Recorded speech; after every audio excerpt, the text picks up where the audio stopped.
Subsequent agendas will be planned further ahead and we'll do it. But you know what? On a greater note, we also have the presence, or we are in the presence of a Danish ambassador, the Danish ambassador from the Royal Danish Embassy, Honorable Ambassador Einar H. Jensen. Welcome. Karibu sana. Thank you. Don't worry. We'll talk in a few. Karibu. Karibu, if you'd like. Karibu. How are you? I'm fine. A big round of applause to the Danish ambassador.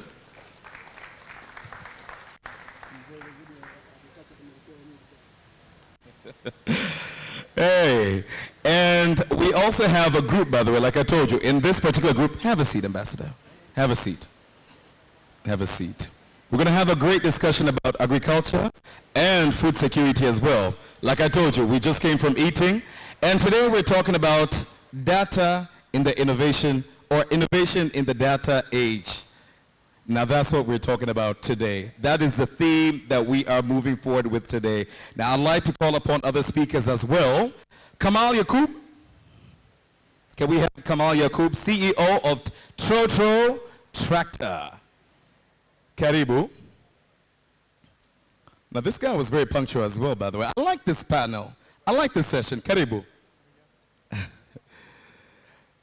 I'd also like to call upon Doreen, Miss Doreen Maximambali, Director of Mkuza Chicks. Karib sana. Very punctual panel. I like this. And we also have the moderator, Vanessa Kisowile, team leader from Sahara Sparks. Karibu.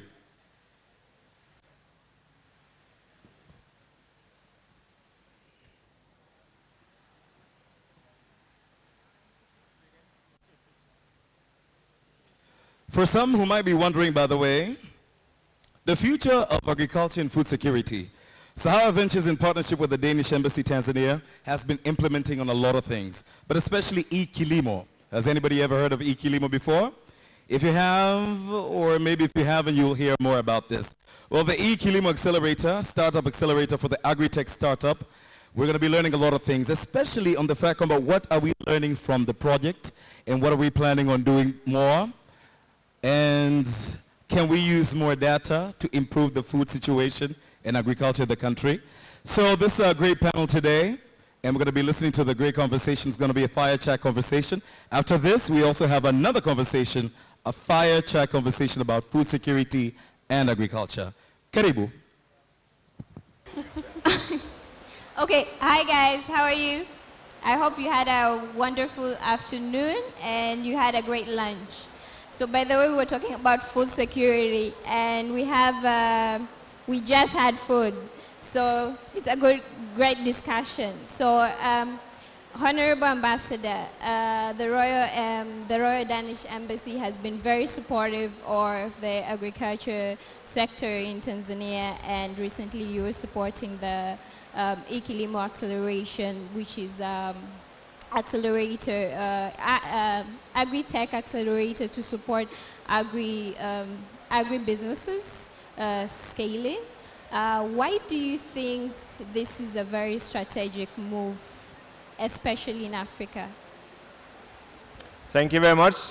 Let me first of all say that, the whole agricultural sector is key to provide food for people.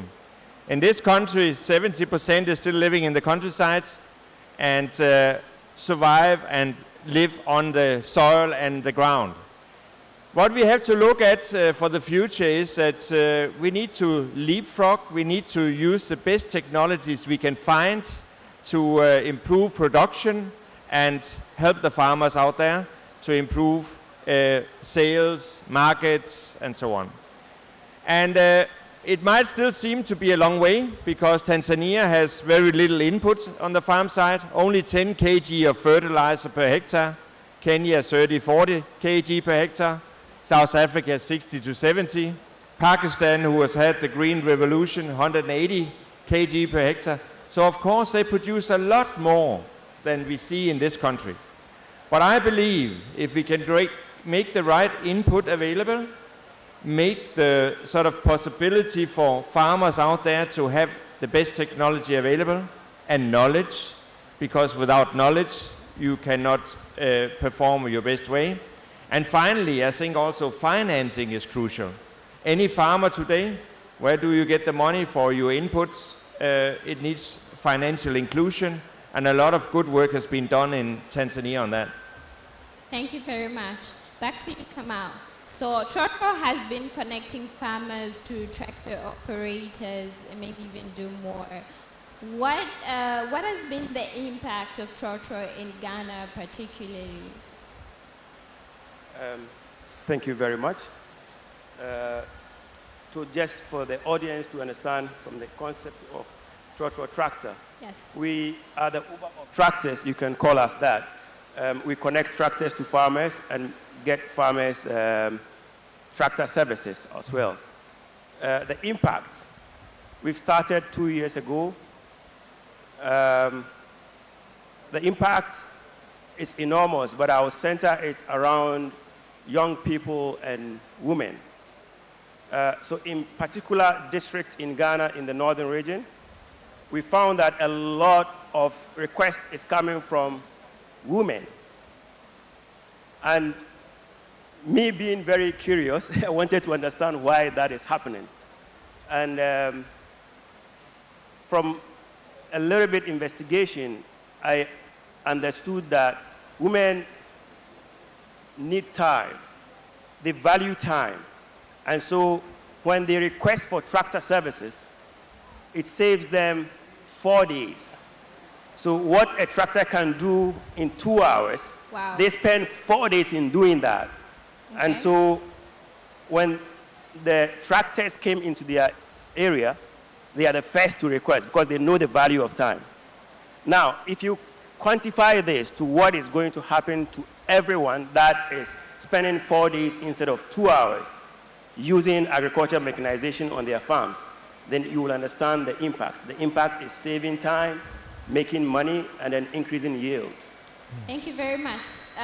From Kamal's point when it comes to women involved in agriculture and agribusiness, so in Tanzania with the resources, the land and the water, it had the potential to actually agriculture-led growing economy, and 70% of them are women involved in the agriculture business, and I believe you're one of them. So can you just share with us what are the challenges and the lessons that you have actually directly faced and learned in terms of innovation, in terms of you being a woman involved in the agribusiness?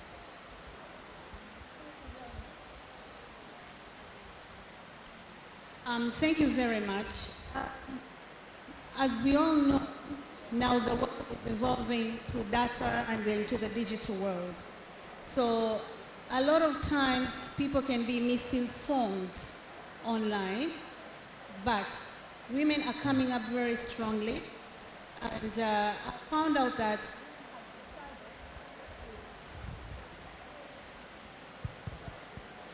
women have decided to go into agriculture with full force, dedicating their time as they're becoming large-scale farmers. As a woman, I've seen an evolution in the women.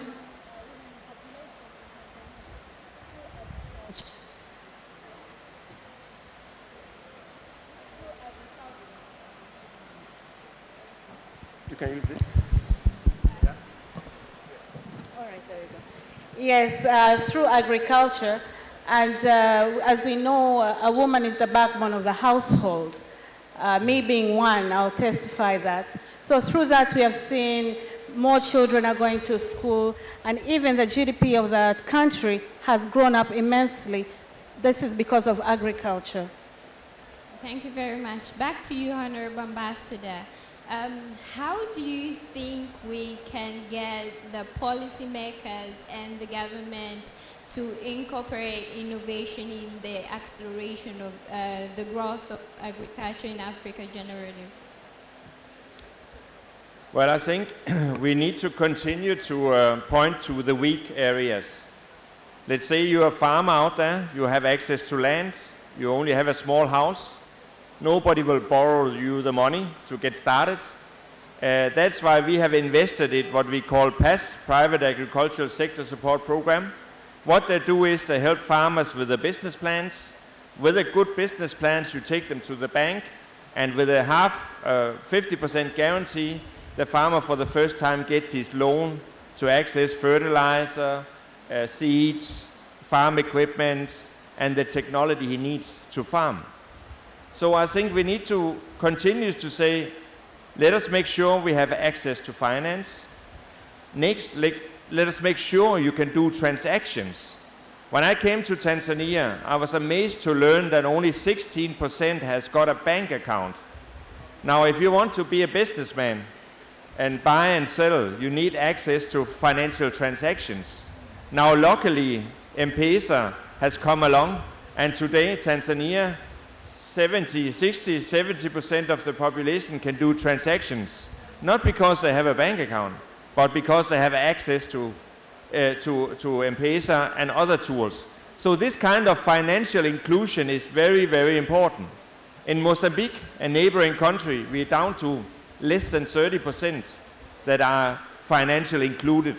So, you know, access to finances, access to transactions, and then developing the tools.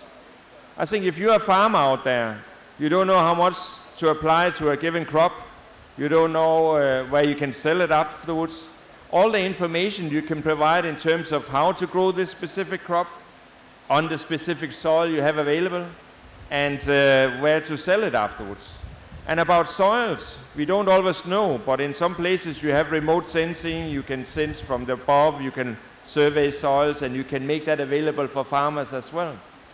So I'm very happy to see that this has started here in Tanzania, and there's a lot more to be achieved. My hope is that last year the Private Agriculture Sector Support Program provided loans for 170,000 farmers. Now, let us do a digitalization of that. Make it sure that it's easily accessible with the formats and the information you need to feed in, and we can move from 170,000 farmers to 1 million farmers very quickly. There are a number of areas where we definitely can leapfrog, as I see it. Thank you. Thank you very much. Back to you, Kamal. So, you're providing access to actually tools that support these farmers. Who do you think are the key players to actually facilitate the future of agriculture and food security? Yeah, thank you very much. The key actors in this is the youth. I consider myself youth too, so having access to what is currently available is a very important tool, and that tool lies in the hands of the youth. We know how to use internet better. We know how to use smartphones. We understand how internet and other things work. And so for us to move agriculture to the next level, it is the youth that are going to do that. If you look at the average farmer in Africa right now, it's about 55 years old. And if we don't change the way things are done, means in the next 10 years, we are going to lose our farmers, and there is nobody to produce food for us. And now, if we don't also make agriculture attractive to the youth, who are currently, most of the time, unemployed, then it's going to be difficult to change the system. The easiest way to do that is to empower youth through what is happening right now. So you have a lot of agricultural technology companies coming out. You have those working in agri-mechanization like my company. You have some of them using digital solutions to bring cattle farmers on board. You have some using technology to IoT stuff to make things possible, so you can irrigate your farms with solar pumps and other things. Now, all these technologies need to be encouraged. And the best person to do that at the moment is the teeming youth who make up the population of Africa. Thank you very much. Back to you, Doreen. Speaking of access of information, how much do you think access of information has impacted your business directly? Thank you very much. It has impacted my business big time, big time. You know, we all know information is power. And through the innovations that are going on right now, people are constantly informed, constantly informed. The new ways of farming, new seeds, new manures, and all that. So it has impacted my business big time, and it has impacted people's lives in general, which is very important. But to add on to what others have said, really we have got to impact on we have to encourage the youth, because agriculture has been seen as something that the elders do it and all that. But in actually, those elders are growing old. Like he said, Kamal said here, that to reach a time we will not have food for ourselves. So it's very important to educate, encourage, motivate the youth that they can do farming and agriculture as well, but more in a more advanced way, using the innovations that are going on. Every youth has got a smartphone. There's plenty of applications down there that they can learn constantly new ways of farming and improve our farming so we can maximize whatever we get out of an hectare. Thank you. Thank you very much. Back to you, Ambassador. What's your advice to actually young people that are involved in agriculture and young innovators? How do you think they can really impact the sector of agriculture? Thank you. I think let me first say I very much agree with my friend here. It's the young generation that will bring out the new technology and new ideas. It's not to say that us old grey ones have lost everything, but usually the innovative ones and those with the smart and new ideas is the youth. On top of that, in Tanzania you have 800,000 young people coming out on the workforce every year. We talked about women's role also, because 70–80% of the farm work or work done in agriculture is actually done by women. So I think the two groups to watch here is the youth and women, and they must be included in whatever is taken forward. Another worry I have is, I think often we think, you know, when we have a problem or we want to disseminate new information or we want to have smart ideas distributed, we think about apps. We just develop a new app with that information in, and we are fine. But sad to say that when we go to the countryside, you know, people might still have mobile phones, but they're not the number of smartphones around as we see in urban areas. And the coverage in terms of net and internet and so is a lot less. So we can maybe develop the best app for advising the farmers, yet the same farmers that needs to access it will not be able to access it out in the rural areas. So I think my advice for the young people, think smart, think broadly, don't get stuck on one idea. This is how we save it.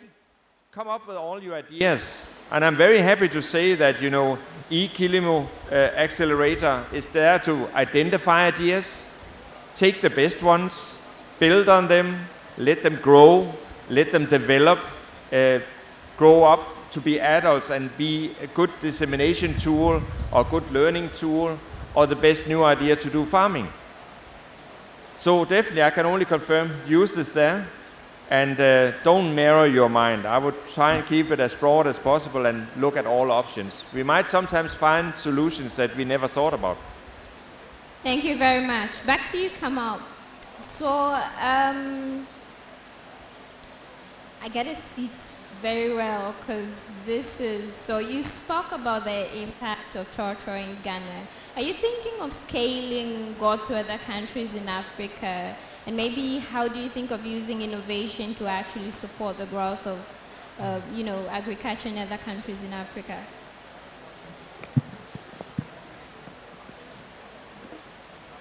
Yeah, thank you so much. So about scaling up, the whole idea of starting up TroTro tractor is to serve the farmer. And the farmer of Ghana is similar to the farmer of Tanzania. So the characteristics of the customers are mostly the same. Farmers with less than 20 acres, farmers that cannot buy a tractor, farmers that do not have access to financial inclusion. And so what we are currently doing is to get the product robust enough that it can be scaled up to other places. At the moment, as I speak, we would be launching in Zimbabwe, and before the end of the year, maybe Mali. So we are moving. We are looking at Africa as a continent and customers across Africa. It's something that we're doing for the entire Africa. So we're looking beyond Ghana. Thank you very much. Back to you, Doreen. So this is very out of agriculture, you being a mother and all that, you know, a woman and all that. How are you managing? Like really, is there a balance or? Thank you very much. Of course, there is a balance. Life is all about balancing, but if you decide to be a full-time mom and no work, then there will be no food for your children. As Kamal said, as he was doing his studies, it's mostly women that do this farming. So definitely you've got to balance. And there's food in the house, kids are going to school, they're happy. So yeah, thank you. I'm having a very hard time doing that. Okay, so speaking of the food security, there was a data that about 2050, there will be about 7% of global food demand. Back to you, Ambassador. How do you think we can use innovation and technology and these tools to actually prevent this before it's happening? Because we have these data, we have these, I would call them predictions, like global warming and all that. How are we using these tools? What do you think we should do to actually prevent this? Thank you. Perhaps before I get to the tools, I would like to tell you or share with you also that Denmark is a small nation. We have 5.5 million people. And of course we have, at this point in time, ambassadors in 70 countries. I'm one of them. But last year we have also appointed a tech development ambassador to be placed in Silicon Valley in US. And why have we done that? Because we believe that the next revolutionary development will be in the technology side. We have acknowledged also that some of these giants on the technology sides are so big that they're actually bigger and have more influence than some countries, which means that we have to stay close, we have to follow developments there, and we have to be, you know, one step ahead, not to lose out. Now, when it comes to tools, I mean, it can be very difficult to identify, you know, specific tools and say, this is what you should do.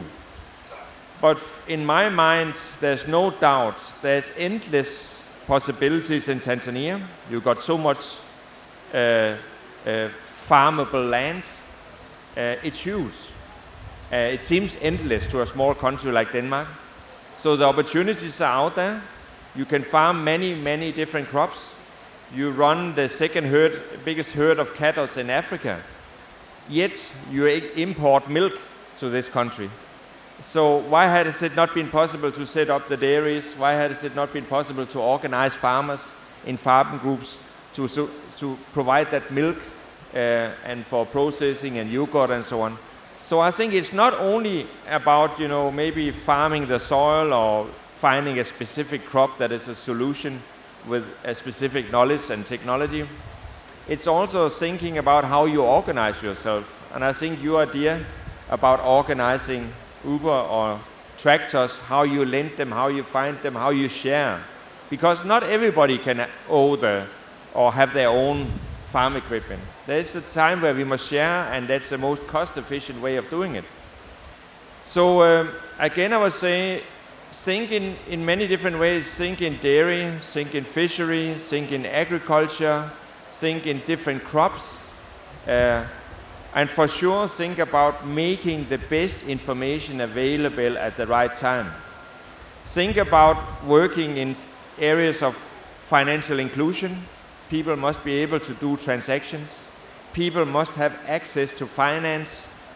Yet again, that does not necessarily have anything to do with agriculture, but we need to develop these tools that give the people access to finance. Without that, you cannot take the development forward. Then, of course, I believe that any technology has a cost also. You know, you will need some money to dig into that and use that technology. But surprisingly, quite often, good information, very, very good information is made available cheap and at hardly any cost. So there are definitely areas where we, again I can say, move forward, leapfrog.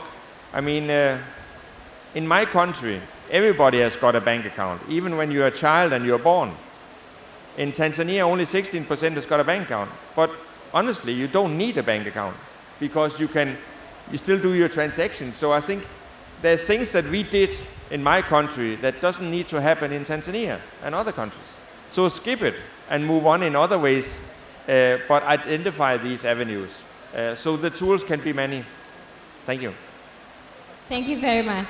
So this is for the two of you. I'll start with Kamal, then to you, Doreen. So you guys are AgriTech entrepreneurs. What has been your biggest challenge? Like from when you started to now, what has been your biggest challenge?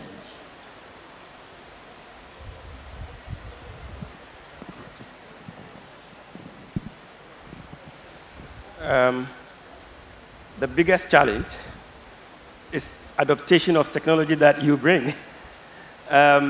So you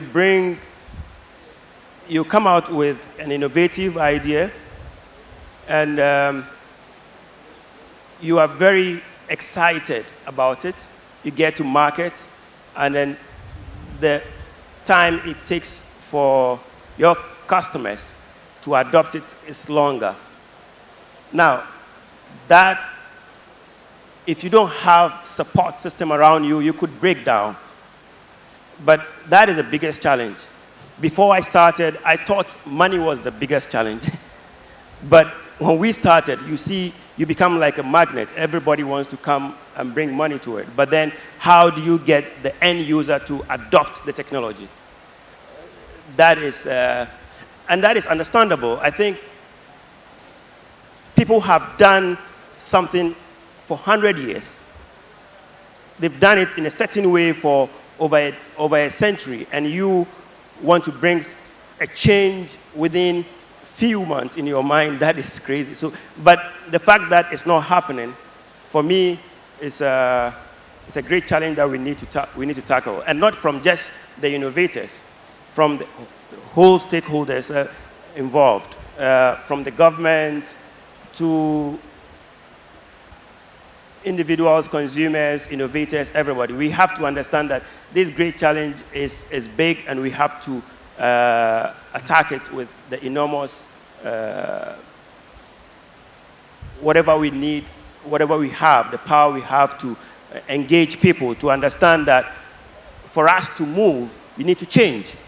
And that change needs to happen. Because if it doesn't happen, then we would innovate and it will not get to where it's supposed to be. For example, I want to work with the government of Ghana for the past 2 years, and it's taking too long. So the change is not even in the people we intend to use the innovations. It's also with policymakers as well. You'll be talking from the top.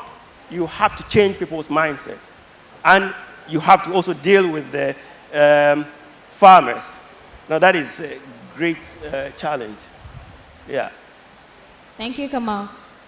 Yes, Doreen. What's your biggest challenge?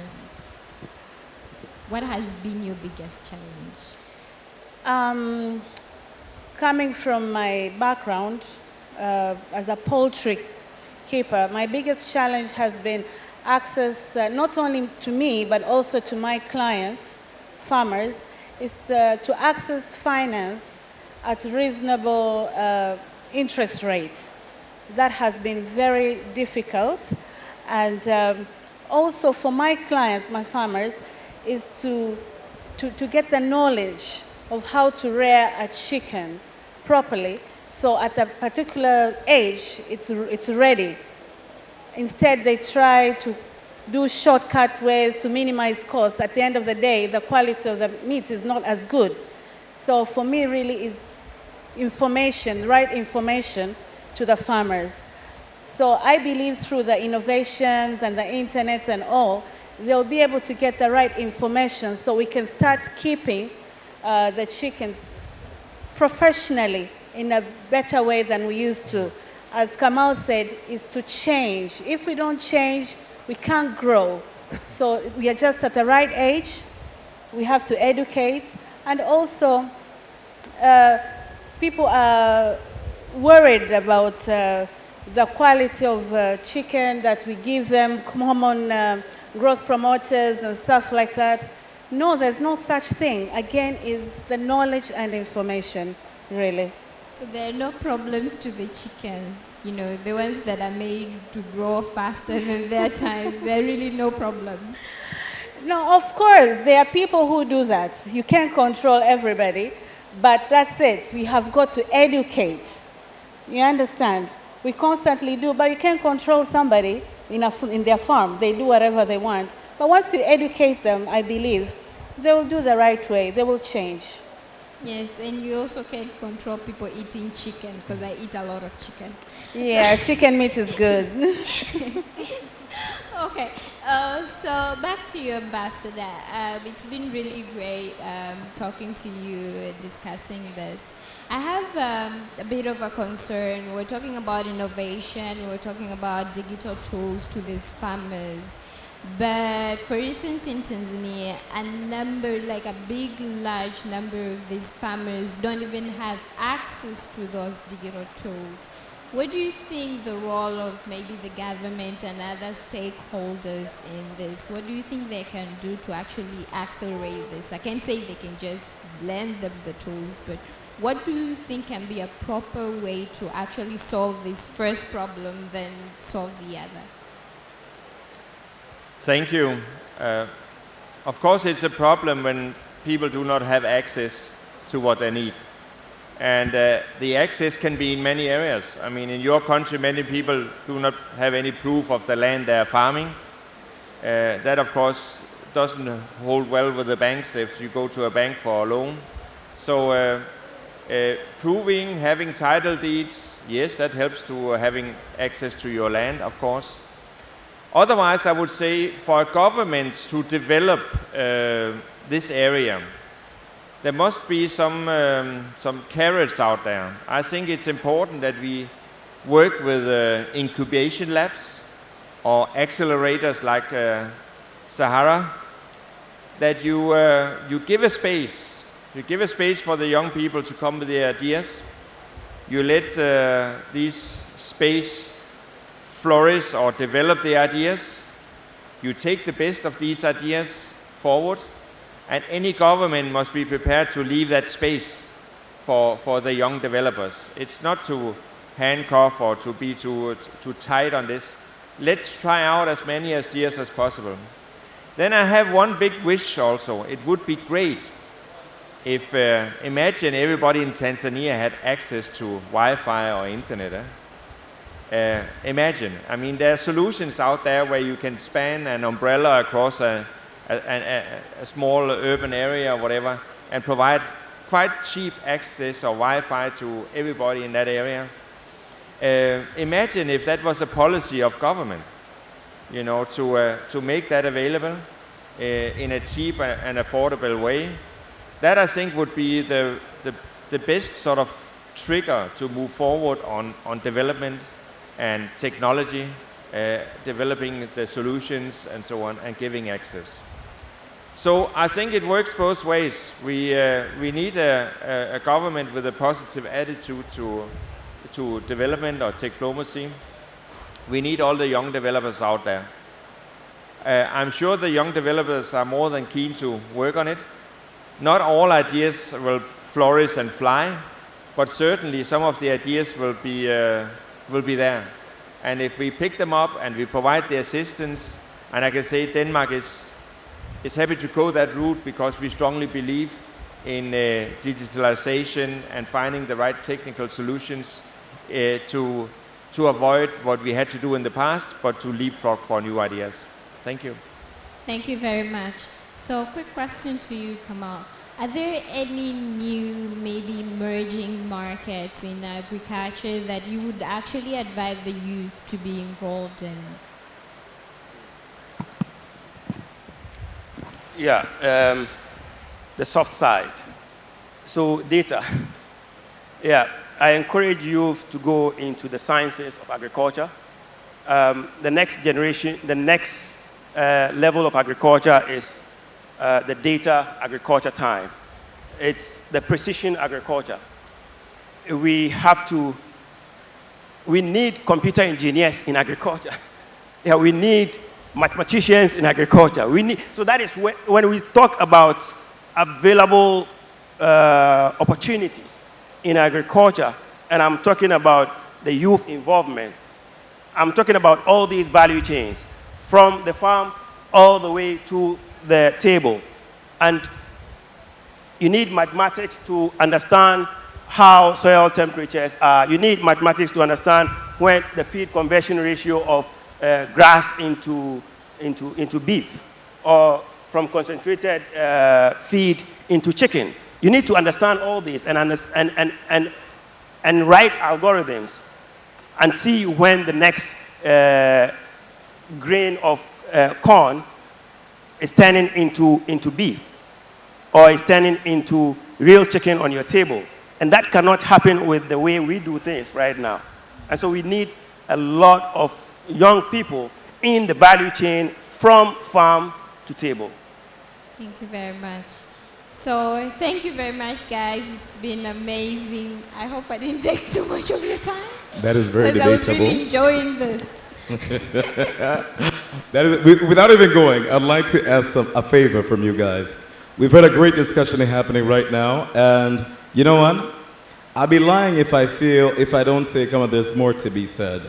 I feel like we need a video for this discussion. We need to summarize everything they said involving agriculture and food security. Mr. Man on the background, do we have a video? I think we might have one.